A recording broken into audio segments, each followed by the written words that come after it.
16 de septiembre de 1810. Un cura de pueblo toca las campanas en la madrugada. No está llamando a misa, está convocando a la guerra.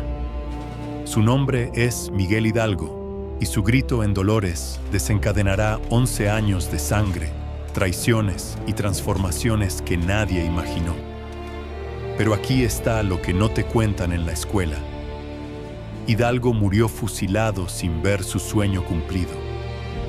Morelos corrió la misma suerte, y quien finalmente consumó la independencia, Agustín de Iturbide, había pasado una década combatiendo a los insurgentes. ¿Cómo es posible que un movimiento iniciado por liberales termine en manos de un militar realista? ¿Por qué los héroes que iniciaron la lucha nunca vieron el México independiente? ¿Y qué tiene que ver todo esto con lo que ocurría al otro lado del Atlántico, en España?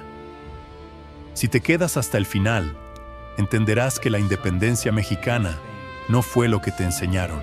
Fue más compleja, más contradictoria y definitivamente más fascinante.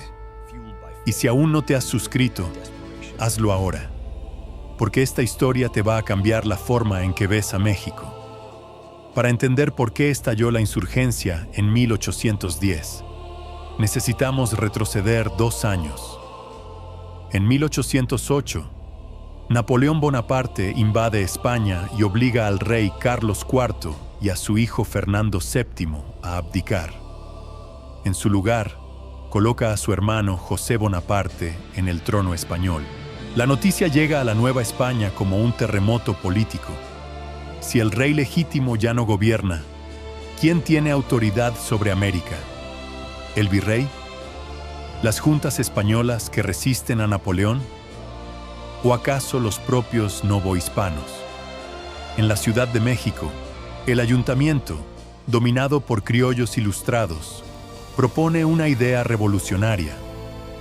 Si la soberanía recae en el pueblo en ausencia del monarca, entonces la Nueva España debería gobernarse a sí misma, mientras Fernando VII recupera el trono. No están hablando de independencia aún, sino de autonomía temporal. Pero para los españoles peninsulares que controlan el comercio, las minas y la burocracia, esta propuesta es inaceptable. Significa perder privilegios, poder y riqueza. El virrey José de Iturrigaray, que curiosamente simpatiza con los criollos, comienza a considerar la idea. Grave error. En la noche del 15 de septiembre de 1808, exactamente 2 años antes del Grito de Dolores, un grupo de comerciantes y militares peninsulares irrumpe en el Palacio Virreinal, arresta a Iturrigaray y lo destituye. Es un golpe de Estado. Instalan a un anciano militar, Pedro de Garibay, como virrey títere. Con este acto, los peninsulares envían un mensaje claro. No habrá autonomía, no habrá negociación. La Nueva España seguirá siendo una colonia sometida, pero la semilla está plantada. En pueblos y ciudades, en tertulias y conspiraciones nocturnas, los criollos ilustrados comienzan a reunirse. No todos son radicales. Muchos solo quieren reformas. Otros sueñan con algo más. En Querétaro, una de estas conspiraciones toma forma. Se reúnen en la casa del corregidor Miguel Domínguez y su esposa Josefa Ortiz de Domínguez. Entre los conspiradores están Ignacio Allende, militar criollo de prestigio, Juan Aldama y un cura de 57 años que todos subestiman, Miguel Hidalgo y Costilla. Hidalgo no es el estereotipo del cura humilde. Es un intelectual, culto, que habla varios idiomas, lee a los filósofos ilustrados franceses y dirige talleres artesanales en su parroquia de Dolores. También tiene hijos con varias mujeres, lo que escandaliza a la jerarquía eclesiástica, pero lo acerca al pueblo. Su casa es un centro de tertulias, donde se discute política, filosofía y la situación de la Nueva España. No es un hombre de acción, sino de ideas. Pero las circunstancias lo convertirán en líder.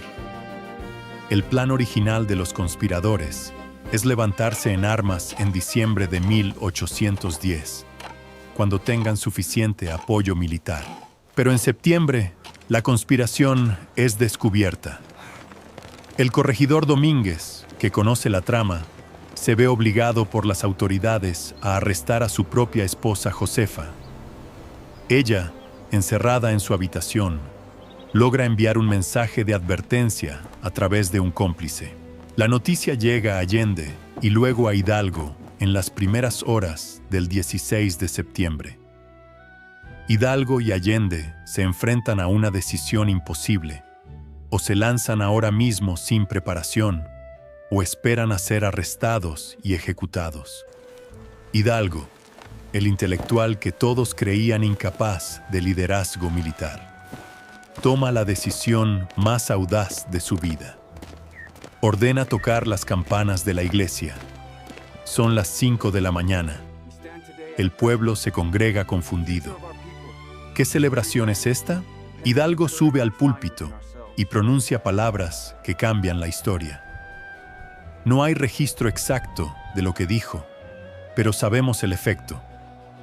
Convoca al pueblo a levantarse contra el mal gobierno, contra los gachupines que explotan la tierra, contra la opresión.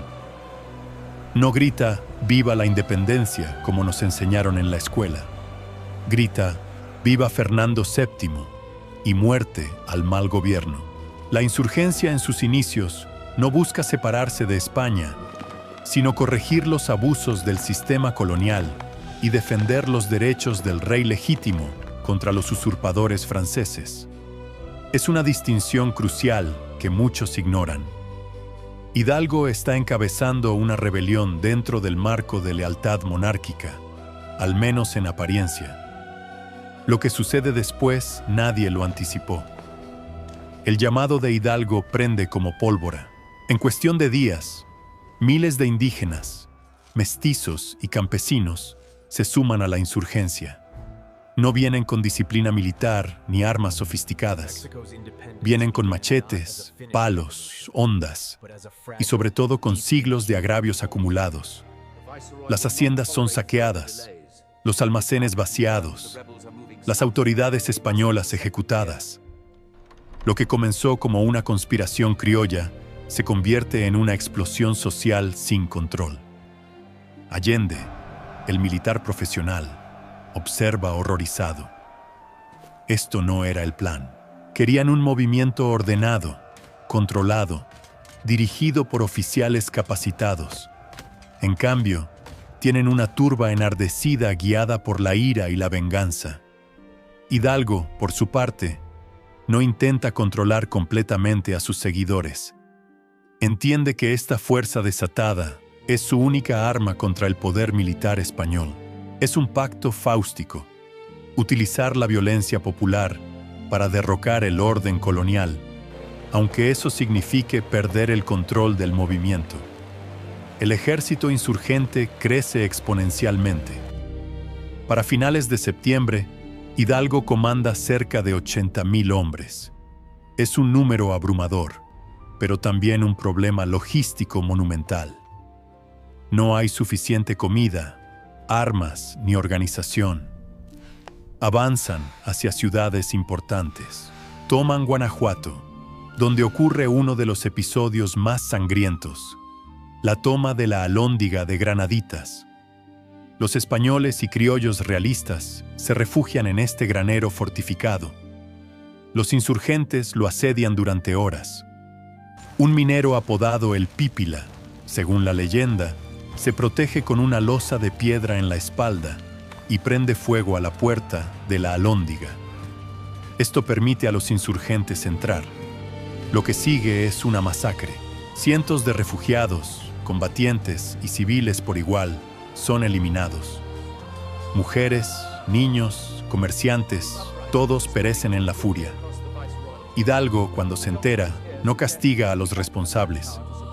Allende está furioso. Sabe que este tipo de violencia indiscriminada solo endurecerá la respuesta realista y alejará a los criollos moderados que podrían apoyar la causa. Y tiene razón.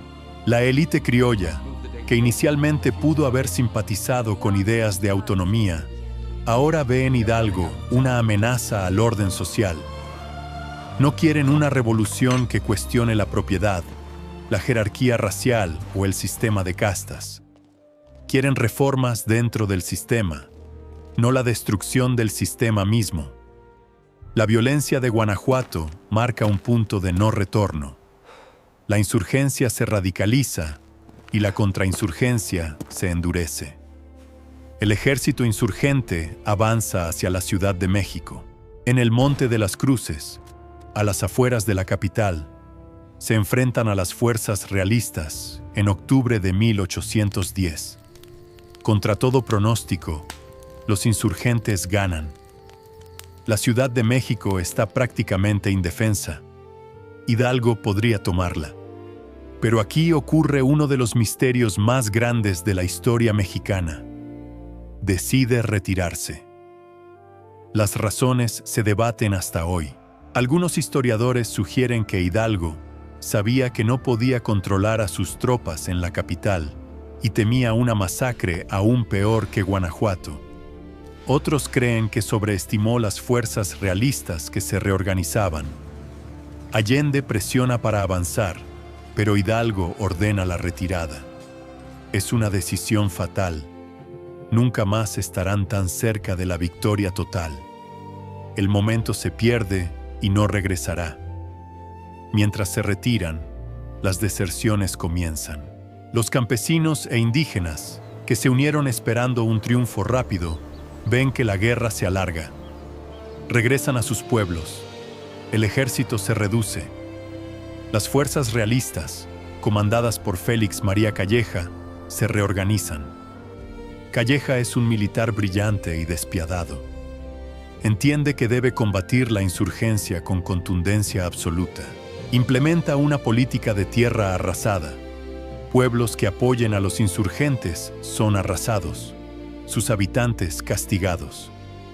En enero de 1811, Hidalgo y Allende enfrentan a Calleja en el puente de Calderón, cerca de Guadalajara. Los insurgentes aún superan en número a los realistas, pero carecen de disciplina, armas adecuadas y coordinación. Calleja ataca con precisión. La batalla se decide cuando un proyectil realista cae en un depósito de municiones insurgente. La explosión causa pánico. Las tropas de Hidalgo huyen en desbandada. Es una derrota aplastante. Hidalgo y los líderes insurgentes huyen hacia el norte, esperando llegar a Estados Unidos y conseguir apoyo.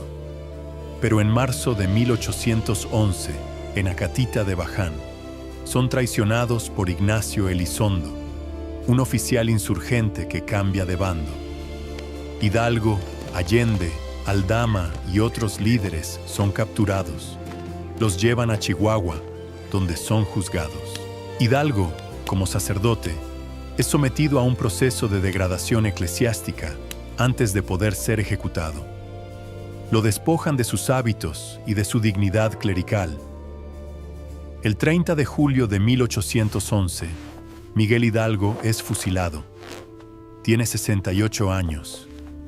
Sus últimas palabras, según algunos relatos, son una petición de perdón a Dios y a sus compatriotas. Su cabeza, junto con las de Allende, Aldama y Jiménez, es cortada y exhibida en jaulas de hierro en las esquinas de la Alhóndiga de Granaditas, en Guanajuato. Es un mensaje brutal. Esto es lo que les espera a quienes se rebelen. Las cabezas permanecerán allí durante 10 años, hasta que la independencia finalmente sea consumada. Con Hidalgo muerto, la insurgencia podría haberse extinguido. Pero no fue así. En el sur, otro cura ha tomado las armas. Su nombre es José María Morelos y Pavón. A diferencia de Hidalgo, Morelos es estratega militar, disciplinado Y tiene una visión política mucho más clara. No busca solo derrocar a las autoridades españolas. Quiere transformar la sociedad novohispana desde sus cimientos. Y si quieres saber cómo este hombre estuvo a punto de lograrlo, sigue viendo, porque su historia es aún más impresionante. Morelos no proviene de la misma clase que Hidalgo. Es mestizo, hijo de un carpintero, y conoce la pobreza desde niño. Trabajó como arriero antes de ingresar tardíamente al seminario, donde coincidió brevemente con Hidalgo, quien fue uno de sus maestros. Cuando Hidalgo lanza el grito de Dolores, Morelos acude a su llamado. Hidalgo le encarga organizar la insurgencia en el sur, una región estratégica que controla rutas comerciales clave entre el puerto de Acapulco y la Ciudad de México. Morelos toma la tarea en serio. Mientras Hidalgo dirige multitudes desorganizadas, Morelos construye un ejército disciplinado. Recluta con cuidado, entrena a sus tropas y desarrolla tácticas de guerrilla efectivas. No busca batallas campales contra fuerzas realistas superiores. En cambio, ataca líneas de suministro, asedia ciudades estratégicas y evita enfrentamientos donde lleva las de perder. Es un maestro de la guerra irregular, algo que Calleja y otros comandantes realistas aprenden a temer. Entre 1811 y 1813, Morelos logra victorias impresionantes. Toma Oaxaca, controla gran parte del sur y establece un gobierno insurgente funcional. Aquí es donde su visión política se hace evidente. Morelos no solo quiere expulsar a los españoles, quiere construir una nación nueva basada en principios de igualdad y justicia. En 1813, convoca el Congreso de Chilpancingo, donde se proclama la independencia de México de manera formal y se redacta la primera Constitución mexicana. Los documentos producidos por Morelos son revolucionarios. En sus sentimientos de la nación, propone la abolición de la esclavitud, la eliminación de las castas, la distribución equitativa de la riqueza y la soberanía popular. Son ideas radicales para su época, más avanzadas incluso que las de muchos movimientos independentistas en América. Morelos imagina un México donde indígenas, mestizos y criollos sean ciudadanos iguales, donde la riqueza de las minas y la tierra beneficie a la nación entera, no solo a una élite. Pero estas ideas también lo convierten en enemigo de muchos criollos conservadores. Al igual que con Hidalgo, la élite criolla ve en Morelos una amenaza al orden establecido. No quieren igualdad social, quieren poder político sin cambiar la estructura económica. Además, para 1814, la situación en España cambia drásticamente. Napoleón es derrotado y Fernando VII regresa al trono español. Muchos insurgentes que luchaban en nombre del rey legítimo pierden su justificación ideológica. ¿Cómo rebelarse contra un rey al que juraron lealtad? Morelos, sin embargo, no vacila. Para él, la lucha ya no es sobre quién gobierna España, sino sobre la libertad de México. Continúa combatiendo, pero las fuerzas realistas, reorganizadas y reforzadas desde España, presionan cada vez más. Calleja, ahora virrey, coordina una campaña sistemática de contrainsurgencia. Pueblos insurgentes son sometidos, líderes capturados o eliminados, y la red de apoyo de Morelos se desmorona gradualmente. En noviembre de 1815, Morelos es capturado mientras escoltaba al Congreso insurgente en su huida. Como Hidalgo, es sometido a un juicio eclesiástico y civil. La Inquisición lo degrada y lo entrega a las autoridades seculares. El 22 de diciembre de 1815, José María Morelos es fusilado en San Cristóbal, Ecatepec. Tiene 50 años. Con su muerte, la insurgencia organizada colapsa. Entre 1815 y 1820, la Guerra de Independencia entra en una fase de declive. Los grandes líderes han caído. Los ejércitos insurgentes se fragmentan en guerrillas dispersas que controlan regiones aisladas, pero no representan una amenaza real al gobierno virreinal. Vicente Guerrero en el sur y Guadalupe Victoria en Veracruz mantienen viva la resistencia, pero sin recursos, sin apoyo popular masivo y sin una estrategia coordinada. La independencia parece un sueño frustrado. Mientras tanto, en España ocurre algo inesperado que cambia todo. En 1820, una revolución liberal obliga a Fernando VII a restaurar la Constitución de Cádiz de 1812, un documento progresista que limita el poder del rey, establece libertades civiles y reduce privilegios de la Iglesia y la aristocracia. Para los criollos conservadores de la Nueva España, esto es una pesadilla. No quieren reformas liberales, no quieren perder sus privilegios eclesiásticos ni sus propiedades. Aquí entra en escena Agustín de Iturbide, un militar criollo que durante toda la década anterior había combatido a los insurgentes con eficacia y brutalidad. Iturbide no es un idealista.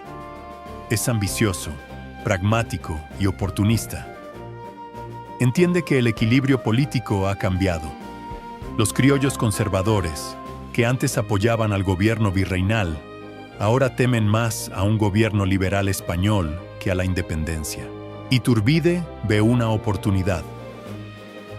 En lugar de seguir combatiendo a Guerrero, Iturbide se reúne con él en febrero de 1821. La reunión es histórica. El militar realista que persiguió insurgentes durante años y el guerrillero insurgente que nunca se rindió pactan una alianza. Iturbide propone el Plan de Iguala, un documento que garantiza la independencia de México bajo 3 principios: religión católica, unión de todos los mexicanos sin distinción e independencia de España. Es un plan diseñado para atraer tanto a insurgentes como a realistas conservadores. El Plan de Iguala es brillante porque ofrece algo a cada facción. A los insurgentes les da la independencia que buscaban. A los conservadores les garantiza que la Iglesia mantendrá sus privilegios y que el orden social no será alterado. A los criollos les promete el poder que nunca tuvieron bajo el dominio español y propone que un príncipe europeo, preferiblemente español, gobierne México como monarca constitucional. Es una independencia conservadora, no revolucionaria. La respuesta es abrumadora. En cuestión de meses, las guarniciones militares, los ayuntamientos y las provincias se adhieren al Plan de Iguala. El último virrey, Juan O'Donoghue, recién llegado de España, entiende que no tiene fuerzas para resistir.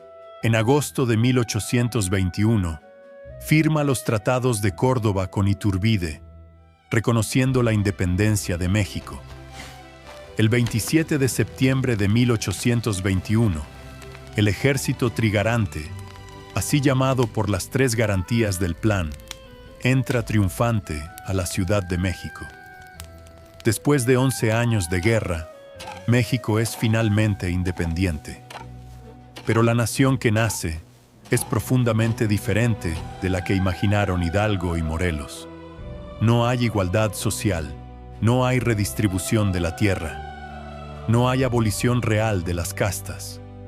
En cambio, la élite criolla, que durante 300 años estuvo subordinada a los peninsulares, ahora controla el poder.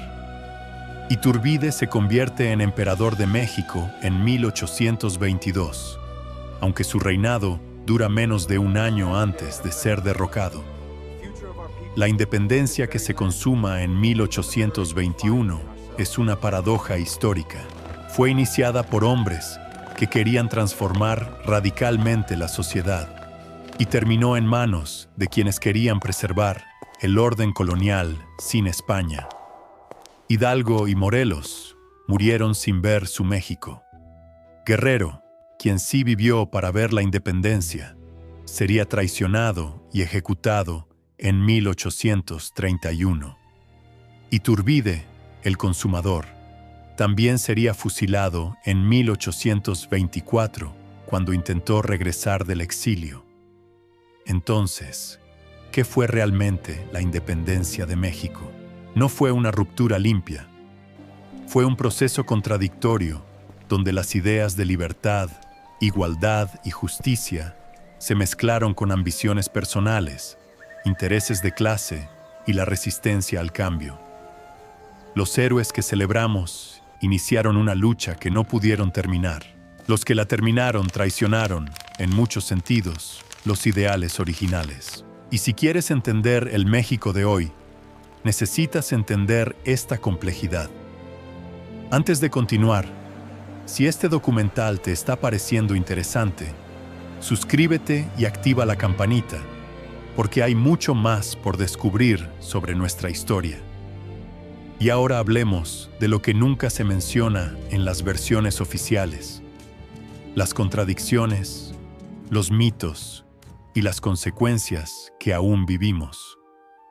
Uno de los mitos más grandes es que la independencia fue una lucha unificada del pueblo mexicano contra España. La realidad es que fue una guerra civil, mexicanos contra mexicanos. Los ejércitos realistas que combatieron a Hidalgo y Morelos estaban compuestos mayoritariamente por novohispanos, no por españoles peninsulares. Mestizos, indígenas y criollos lucharon en ambos bandos. Familias se dividieron, hermanos combatieron en lados opuestos.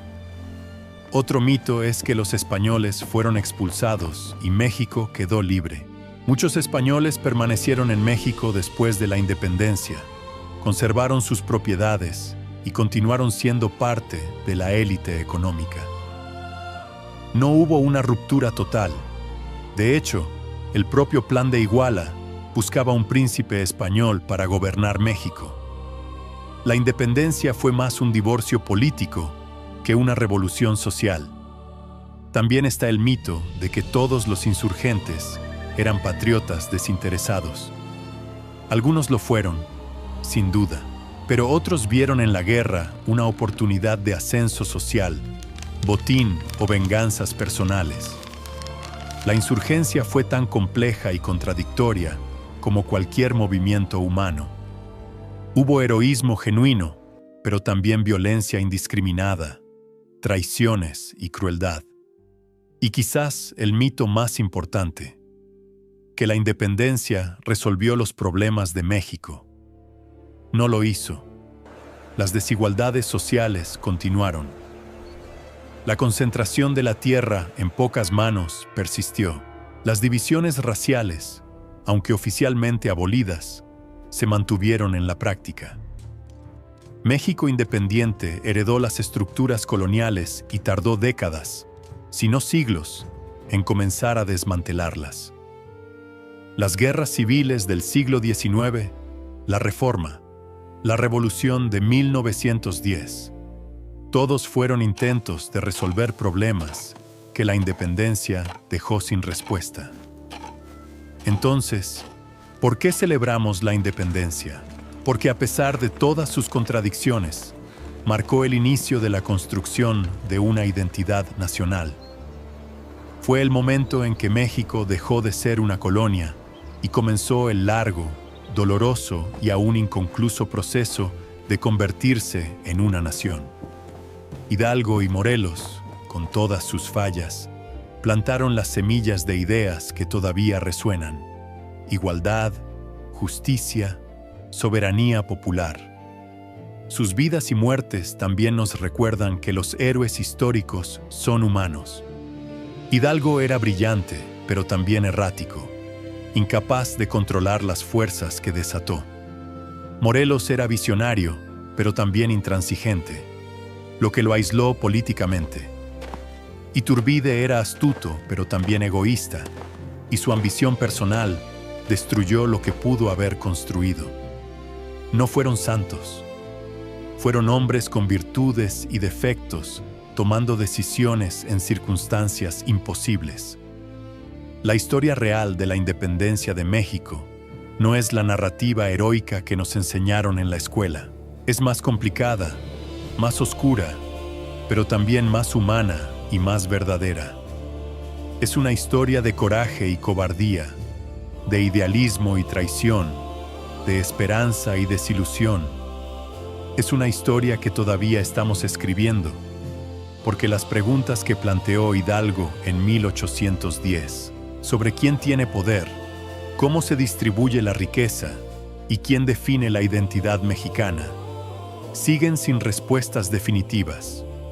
Y aquí va una última reflexión antes de terminar. Suscríbete si aún no lo has hecho, porque estas historias importan. Entender de dónde venimos nos ayuda a comprender hacia dónde vamos. La independencia de México no fue un evento, fue un proceso, y ese proceso continúa cada vez que cuestionamos la injusticia, cada vez que exigimos igualdad, cada vez que nos preguntamos qué significa ser mexicano. Hidalgo tocó las campanas en Dolores hace más de 200 años. Morelos redactó sus sentimientos de la nación con la esperanza de un país más justo. Guerrero resistió cuando todo parecía perdido. Iturbide aprovechó el momento para consumar lo que otros iniciaron. Todos ellos, con sus contradicciones, construyeron los cimientos de México. Ahora nos toca a nosotros decidir qué México queremos construir sobre esos cimientos. La historia no termina, sigue escribiéndose, y todos somos parte de ella.